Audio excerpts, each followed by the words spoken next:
Vse prepogosto arbitražno razsodbo med Slovenijo in Hrvaško vidimo le v primeru Piranskega zaliva. Ta sprememba meje pa še zdaleč ni bila edina zajeta v arbitražno razsodbo. Velikih sprememb je bilo deležno območje ob Muri, ključna sta bila Hotiza in Mirišče.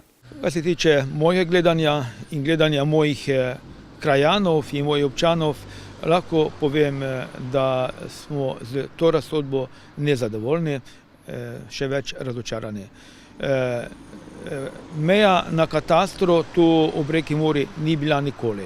Bil je kataster samo administrativno, zdaj pa se je dejansko ta kataster uveljavil kot državna meja, kar ni prav. Krajani, ki so bili deležni sprememb kopenske meje po arbitražnem sporazumu, niso najbolj zadovoljni. Ja, mislim, da je vsem jasno v Sloveniji, da je slovenski politiki bila glavna samo meja na morju.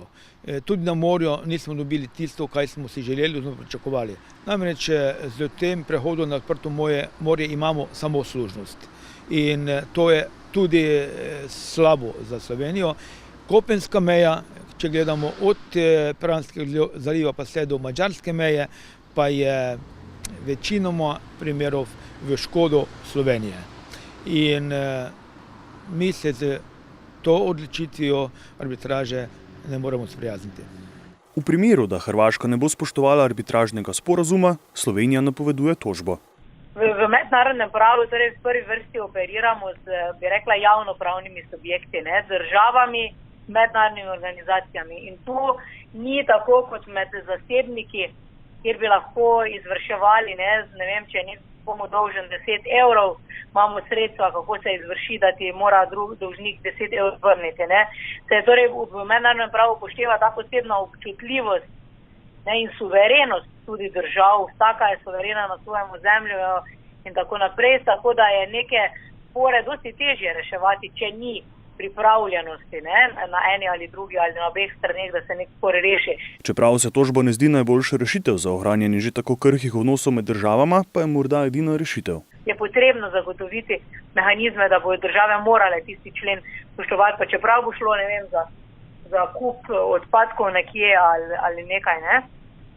Tako da zato se Slovenija sedaj bistveno bolj obrača k pravu Evropske unije, k mednarodnemu pravu tradicionalnemu, za rešitev te zgodbe. Kljub nezadovoljstvu v Hotizi so krajani prepoznali dobronamernost države, ki skuša zakrpati nastalo škodo. Sicer pa zdaj tečejo različne aktivnosti, kjer bi tem ljudem, ki so utrpeli škodo z to arbitražno razsodbo, hoče nekako država pomagati. Namreč prav v moji vasi, kjer sem jaz doma na Hotizi, je okrog 150 hektarjev najbolj rodovitih kmetijskih zemljišč, ki zdaj ostanejo na hrvaški strani. Država na ta način hoče pomagati ljudem, da bodo imeli možnost dobiti zemljišča, nadomestna zemljišča od sklada kmetijskih zemljišč. Imamo na Hotizi firmo Betonarno, kjer prav tako hoče ta vlada pomagati tej firmi, da bi preselili na slovensko stran. Potem je nogometno igrišče na Kapci, kjer država ponuja, da bi tudi to igrišče preselili in bi te stroške krila država.